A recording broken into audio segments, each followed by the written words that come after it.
Bien, la reflexión inicial de hoy, este último domingo, más que una reflexión, me gustaría leer con vosotros la palabra. Y no voy a... Bien, pues me gustaría leer con vosotros el Salmo 90. En principio, los 12 primeros versículos. Salmo 90. Señor, tú has sido nuestro refugio, generación tras generación.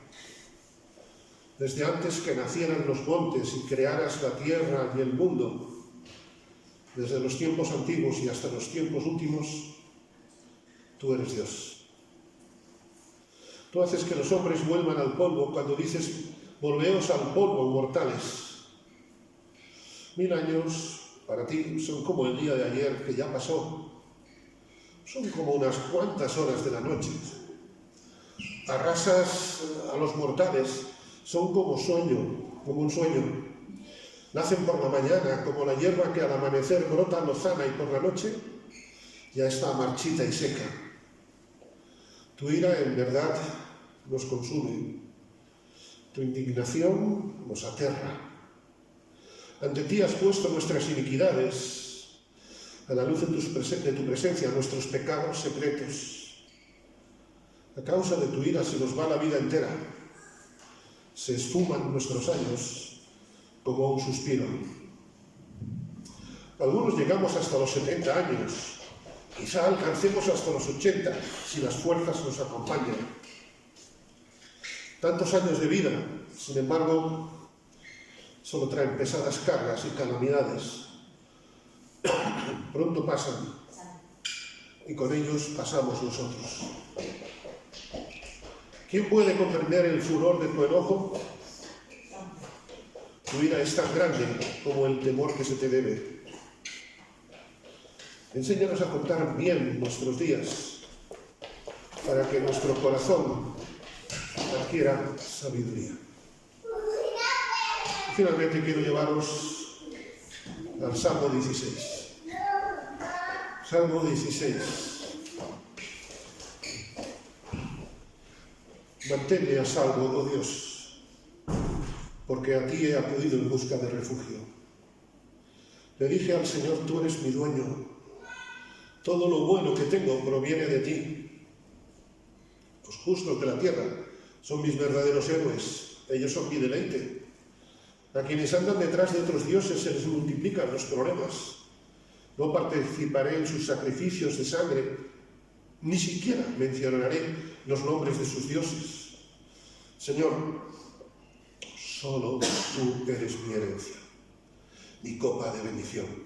Tú proteges todo lo que me pertenece.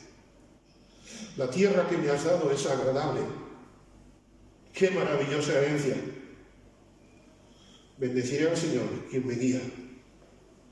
Aún de noche mi corazón me enseña. Sé que el Señor está siempre conmigo. No seré sacudido, porque Él está aquí, a mi lado. Con razón mi corazón está contento y yo me alegro. Mi cuerpo descansa seguro, pues tú no dejarás mi alma entre los muertos, ni permitirás que tu santo se pudra en la tumba. Me mostrarás el camino de la vida. Me concederás la alegría de tu presencia y el placer de vivir contigo para siempre. Amén.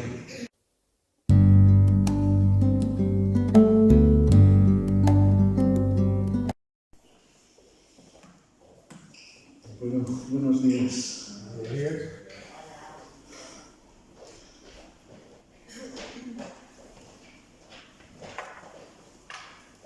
Bueno, hoy vamos a continuar con la vida de Jacob.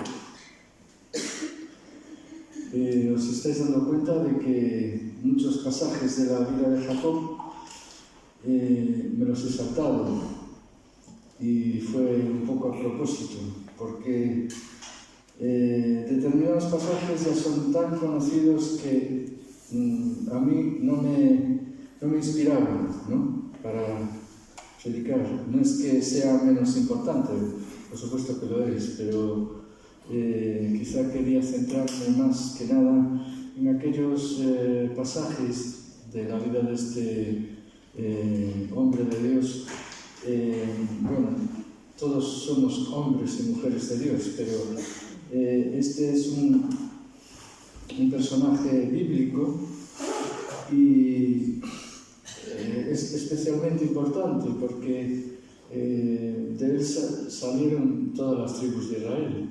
La nación de Israel nació de Jacob, y es nuestras raíces, es como si fueran nuestros abuelos. Nuestra genealogía pues empieza en el Antiguo Testamento y sigue con Jacob.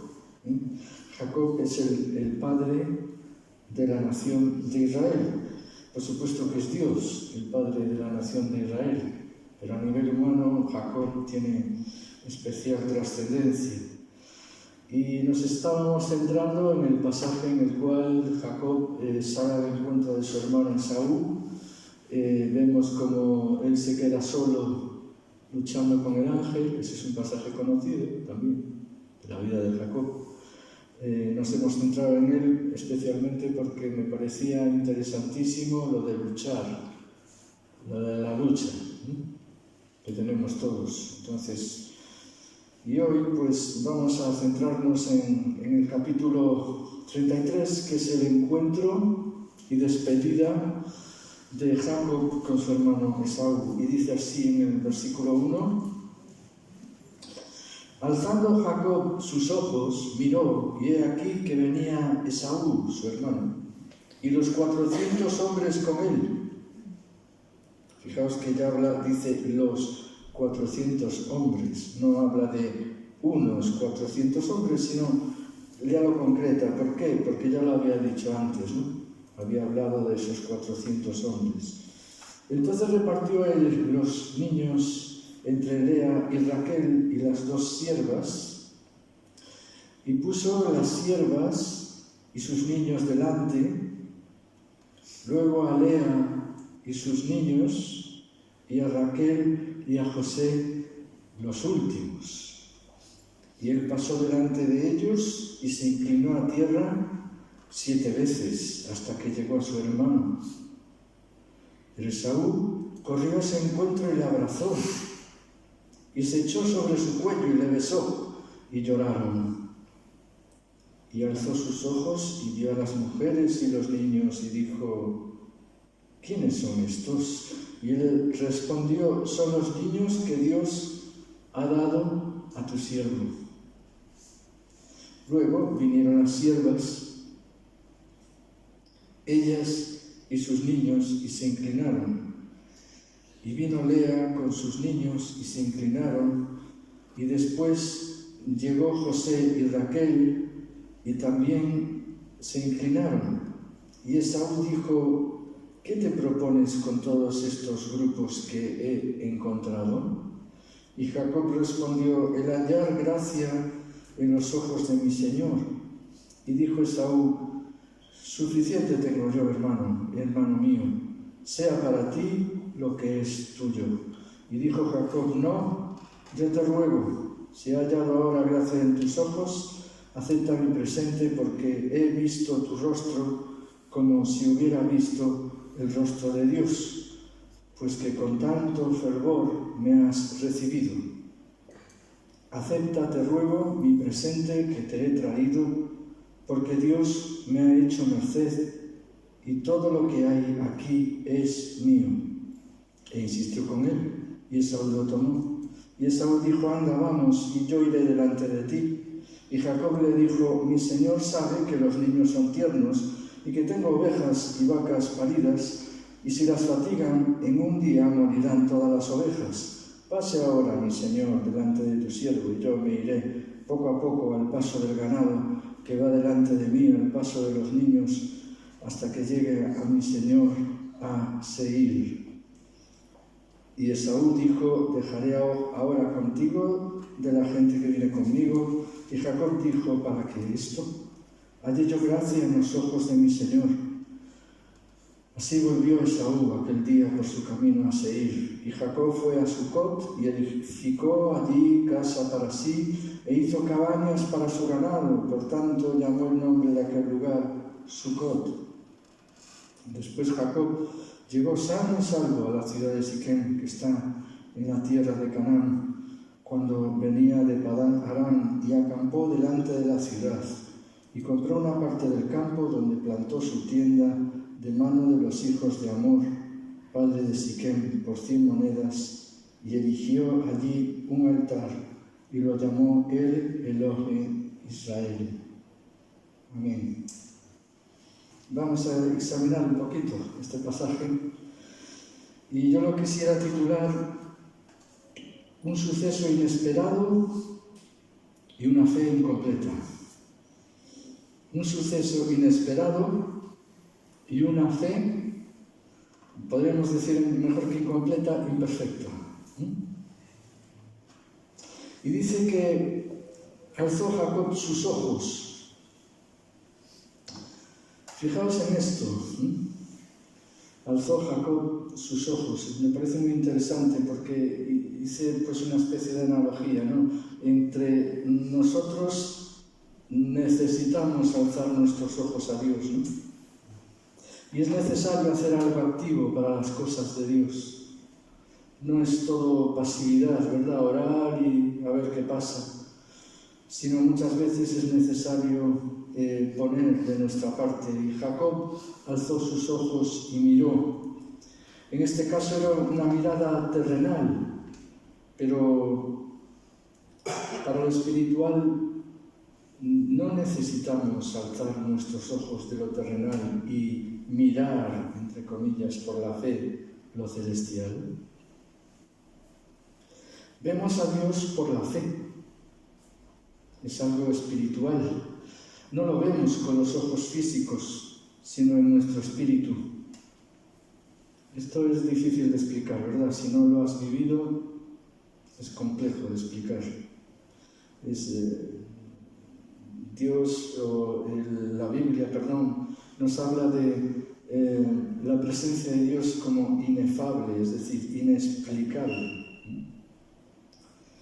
Y seguimos aquí en este pasaje que hemos leído viendo las estrategias de Jacob, porque dice, aquí viene Esaú y los 400 hombres, entonces repartió los niños entre Lea y Raquel y las 2 siervas, etcétera, etcétera. Puso unos grupos y seguimos viendo las estrategias del inteligente Israel, con su nuevo nombre, pero sigue teniendo una personalidad propia.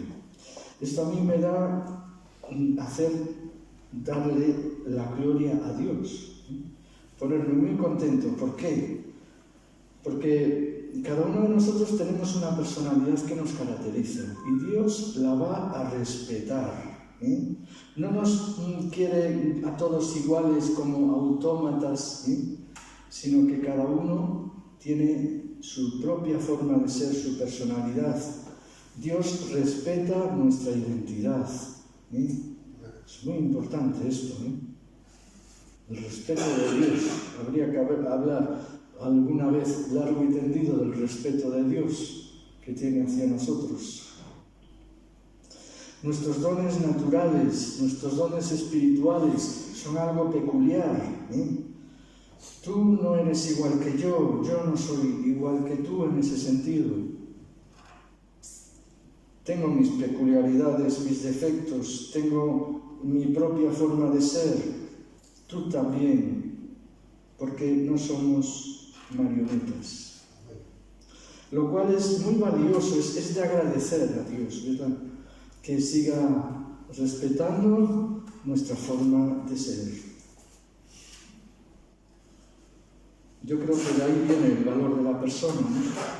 Si nos fijamos, cada creyente tiene unas características que lo definen, y a veces nos conocen mejor en la iglesia los demás que nosotros a nosotros mismos,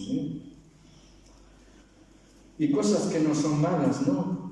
Y cosas incluso que aportan a la iglesia. Cosas que aportan a la iglesia. Y que, ¿qué pasa que si tú faltas? todo sigue igual. Desgraciadamente no, o por suerte, ¿no? Pero si tú faltas, se va a notar, ¿eh? Es doloroso cuando falta alguien y se va, ¿no? En este caso, Jacob fue muy precavido. Puso a las personas por grupos porque no quería quedarse sin descendencia. No fue del todo sabio. ¿Por qué? Pues porque mostró preferencia por Raquel. Desde el principio, Israel o Jacob mostró preferencia por Raquel. De Raquel estaba enamorado de Lea, ¿no? Incluso dice que en algún pasaje que la pudo haber aborrecido, ¿eh? Ella se sentía así, aborrecida, ¿no? Lea. Y Jacob, en ese sentido, fue injusto, ¿no? Porque Lea le había dado hijos, ¿no? Había cuidado de ellos, mientras él seguramente andaba por ahí, ¿eh? A sus asuntos. ¿Y acaso no habría cuidado Lea de Jacob? Seguramente que sí, ¿no? Pero actuó en este caso con favoritismos y por eso más adelante, cuando se estudia la historia de José, vemos como José, porque era hijo de Raquel, era el preferido de Israel. ¿Por qué? ¿El resto de los hijos no eran preferidos? No tanto, porque eran de Lea, ¿eh? Y sus concubinas, o sus siervas, perdón. Y entonces prefería a José. Siempre mostró una tendencia en ese sentido injusto. Por eso sus hermanos, llenos de envidia, lo querían matar. Por eso los hermanos de José, llenos de envidia, intervino Rubén, el mayor, y dijo: no lo matéis, lo podemos echar en esa cisterna, un pozo, ¿no? Seco, y allí lo metemos. Pero querían matarlo. ¿Por qué? Porque estaban llenos de celos, porque su papá, entre comillas, lo digo con ironía, estaba pendiente de José y a ellos un poco los tenía allí en el campo, lejos, y José allí en la tienda con su papá. Entonces, por eso digo que en ese sentido fue injusto. Bueno, pues venía Esaú. Entonces entra el pánico. Si a ti viene un ser que, aunque sea tu hermano, te odia y te dijo que te iba a matar, y de repente viene a ti, ¿qué pasaría? Yo, por mucho que crea en Dios, cuando es una cosa así, a mí me tiemblan las piernas. Venía su hermano. Sin embargo, él fue hacia adelante. Con estrategias o no, fue hacia adelante. Tenía una fe. Pero él se preguntaba seguramente: ¿se cumplirá lo que Dios dijo de que me iba a prosperar? ¿O solo será un espejismo? Por eso digo que su fe fue incompleta.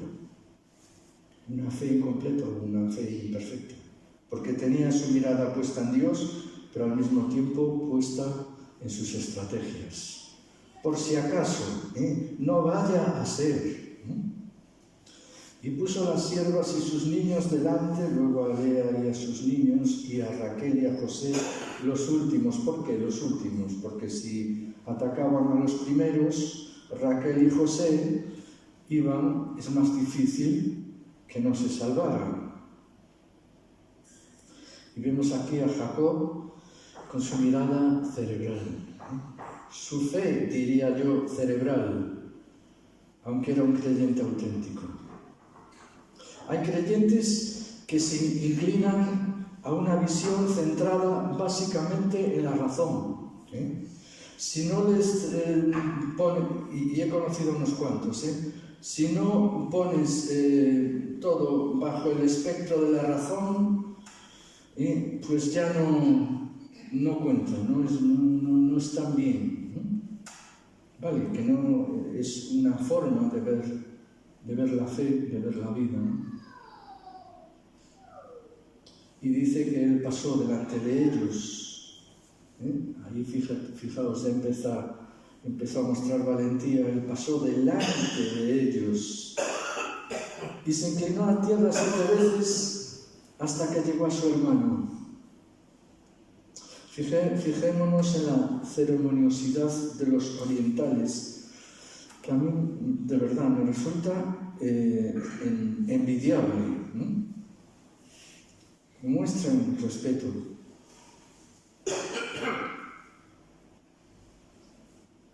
Israel o Jacob, mostrando su deseo de reconciliación. Pero fijaos que dice que se inclinó 7 veces hasta que llegó a su hermano, es decir, aún no había llegado a su hermano y se inclinó 7 veces.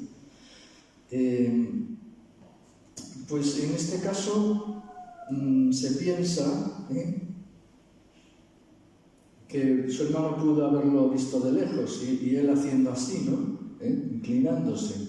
Pero hay quien piensa que estaba adorando a Dios, en parte para darle las gracias, en parte para implorarle que por favor calmara a su hermano. Antes de acercarse a su hermano se inclinó 7 veces. Por lo tanto, antes de inclinarse, de enfrentarse al peligro, ya había mostrado adoración, adoración a Dios.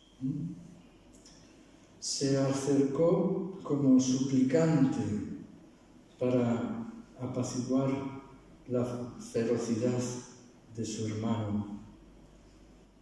Y ahora viene el suceso inesperado, por eso titulaba un suceso inesperado y una fe imperfecta.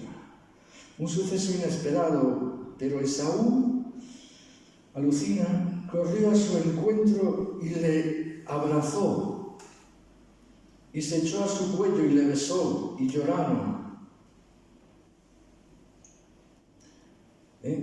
Inesperado totalmente esta reacción. Esaú corrió a su encuentro. Esta bondad se dice que, dicen los comentaristas, que es una consecuencia del favor de Dios, de su gracia derramada en aquel momento, para que Jacob o Esaú actuara de esa manera.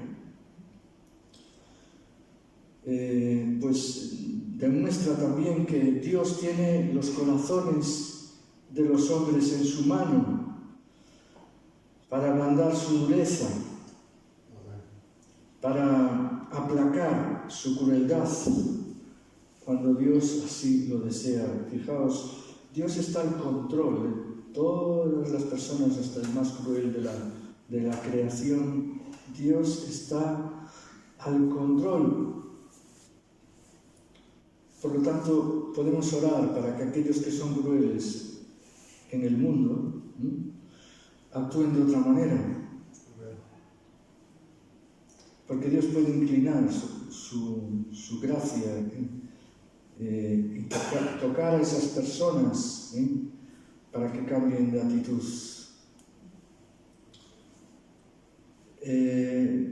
Pues aplacó Dios a Esaú y además escuchó las oraciones de Jacob. Por lo tanto, si en algún momento los enemigos vengan en una actitud que no podemos afrontar, recurramos al arma de la oración. Amén. Dios obra en muchas maneras y no siempre se inclina a hacer eso, de aplacar una mente cruel. Pero sí podemos tener la esperanza de que Dios puede hacerlo. También dice alguien que pudo haber sido, bueno, pues su hermano cuando lo vio se reprimió, y dijo, bueno, vale, por no hacer tal, pero que dentro estaba aún resentido, puede ser. Pero es evidente que Dios puede hacer que los corazones de los hombres cambien. Y que, de hecho, se perdonen mutuamente las personas, es otra muestra de la gracia de Dios. La gracia de Dios que a mí me obsesiona, francamente, en el buen sentido. Creo que tiene muchos matices y es muy importante, muy profunda, mucho más de lo que nosotros podemos apreciar. Amén. Amén. Pues imaginaos si hizo esto con él, ¿qué puede hacer con nosotros? Y no es verdad que a veces parece que una situación va a ser horrible, y llegamos allí y si hemos orado antes o no, a veces por la misericordia de Dios no, la cosa no es tan como pensábamos. Yo creo que es el cuidado especial de Dios, ¿no? De que la situación no es tan fiera como la pintan, ¿no? Y que especialmente nuestras oraciones puedan hacer que las cosas cambien. Amén. Por eso que debemos tener esperanza, ¿no? Y dice que alzó sus ojos y vio a las mujeres y a los niños y dijo, Esaú. Fijaos, Esaú también alzó los ojos, y vio, dice, a las mujeres y los niños y dice, ¿quiénes son estos? Y entonces Jacob le responde, son los niños que Dios ha dado a tu siervo.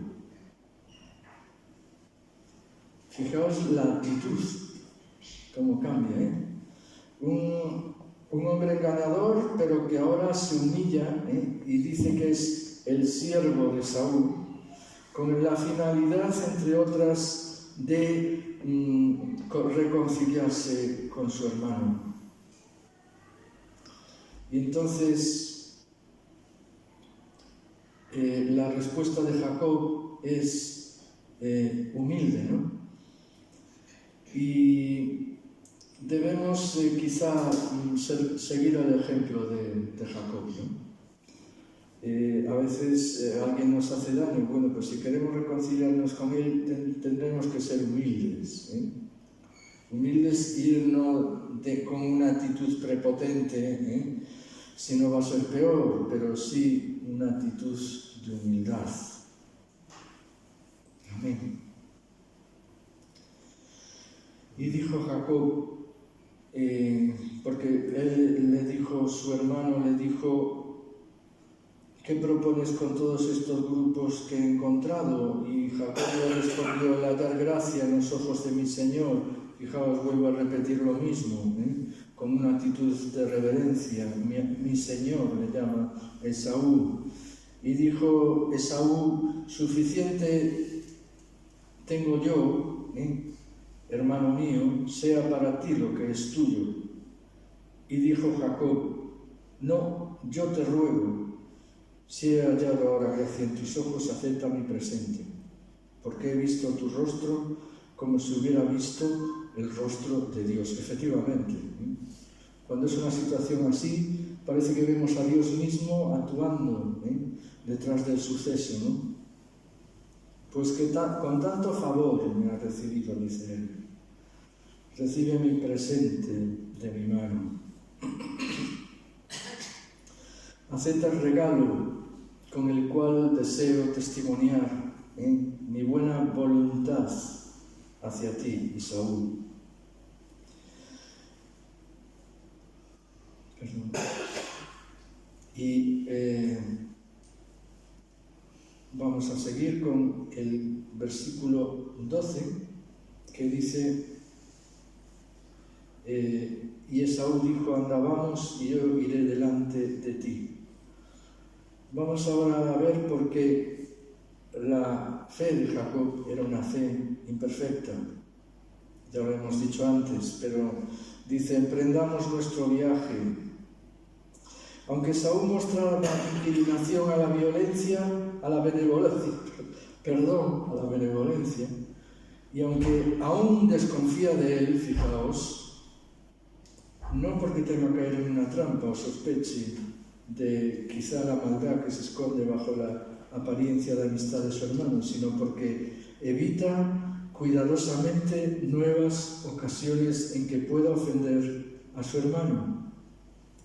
Evita nuevas ocasiones en que pueda ofender a su hermano, ya que su hermano era un hombre orgulloso y feroz y podría enojarse fácilmente de nuevo por cualquier cosa. Y aunque a Jacob no le faltaba razón para tener miedo, pues quizá un poco aquí le falló la fe. ¿Es que acaso no sabía que había un Dios entre ellos? Un Dios que le había prometido, hecho promesas de prosperidad, de que iba a llegar a su tierra, iba a volver a su tierra, tal como le había llevado, lo iba a volver a traer a su tierra. Pues no. ¿Y qué hizo Jacob?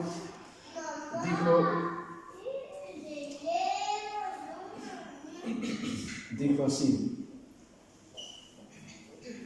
mi Señor sabe, a Esaú, que los hijos son tiernos y que tengo ovejas y vacas paridas, y si las fatigas, en un día morirán todas las ovejas.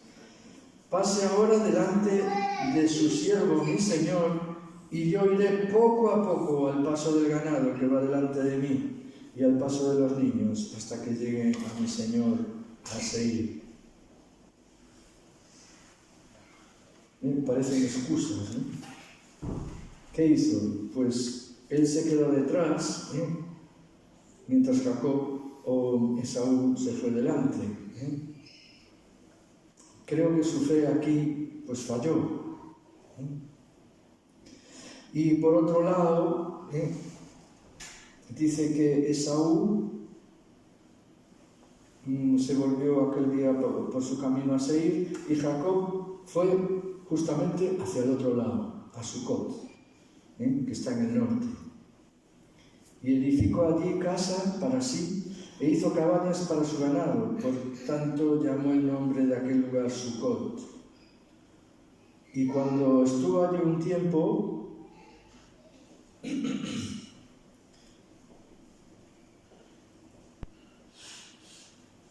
se fue a la ciudad de Siquem, y dice que erigió allí un altar y lo llamó El Elohe Israel. Y aquí el Dios de Israel significa eso, si no me falla la memoria. Fijaos, se fue hacia el otro lado, cuando debería ir hacia el sur, que era donde estaba su familia, él se fue justamente hacia el otro lado. Y en el capítulo siguiente, por culpa de haber estado en Siquem, se metieron en unos líos de miedo. Quizá lo veamos otro día, no lo sé. Dios dirá. Pero él estuvo en Siquem, como si, digamos, el Jacob previsor, el Jacob inteligente, el Jacob estratega, dijera, bueno, me voy a quedar aquí, me voy para aquí, porque no sea que me encuentre otra vez con mi hermano y haya un lío. ¿no es acaso también nos pasa a nosotros que por si acaso, como hizo Abraham, que ayudó a Dios y se casó, entre comillas, con Agar, para que Dios cumpliera su promesa? Nosotros a veces, digamos, tratamos de nuestras propias estrategias, porque en el fondo no confiamos plenamente en Dios.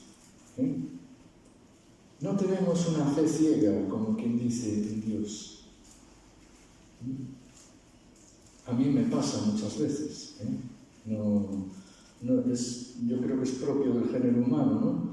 Pero lo ideal sería que nosotros pudiésemos confiar en Dios ciegamente, ¿no es verdad? Hasta aquí os dejo la reflexión de hoy. Espero que os haya quedado más o menos claro y que pues nos sirva como entrante para este nuevo año, que ante la situación que nos depara el nuevo año, sepamos que Dios está ahí. Como estaba con Jacob, Dios está con nosotros. Y Él va a seguir ahí con sus planes. No sabemos qué planes tiene, pero sabemos que los tiene. Dios tiene un plan para ti, Dios tiene un plan para mí.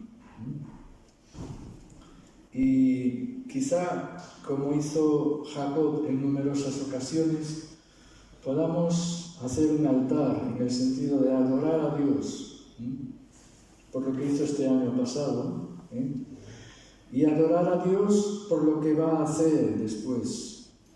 Y erigió allí un altar y lo llamó El Elohe Israel.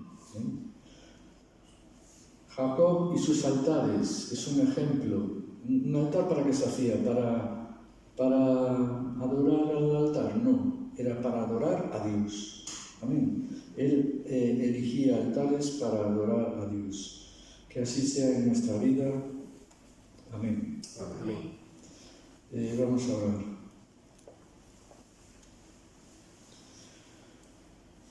Señor, te damos gracias por tu palabra, Señor, que nos guía, nos sigue guiando, nos sigue enderezando, nos sigue exhortando, nos sigue animando, nos sigue consolando. Y por eso, Señor, queremos conocer más de tu palabra, porque así te conocemos más a ti. Señor, gracias por esta iglesia, por cada uno de los miembros, por los que no están aquí, por los que muchas veces no pueden venir. Los ponemos en tus manos. Pedimos que igual que nos bendices a nosotros, los bendigas a ellos, que les sigas prosperando en sus vidas, que les sigas cuidando, Señor, que sigas estando ahí a su lado. Te damos las gracias por cada cosa que nos has dado este año, también aquello, como decía Jonathan, que no nos gusta tanto y que viene de ti también. Señor, gracias porque a veces tu lenguaje es difícil de entender y tú nos hablas por circunstancias que son duras para nosotros, pero a través de ellas nos quieres decir cosas. Señor, gracias por tenernos en cuenta, porque sigues creyendo en nosotros, en cada uno de nosotros sigues creyendo. Y nosotros queremos seguir creyendo en ti, Señor, hasta el final. Señor, ayuda a cada uno de nosotros, ayuda a los enfermos, ayuda a aquellos que necesitan consuelo, aquellos que necesitan que sus oraciones sean concedidas. Señor, trae sanidad a tu pueblo mental y física. Señor, Entregamos en tus manos este año que ha pasado. Queremos que el nuevo, Señor, sea mejor en nuestros ojos que el anterior. Señor, queremos que así sea, Señor, y te lo pedimos que así sea. En el nombre de Jesús. Amén.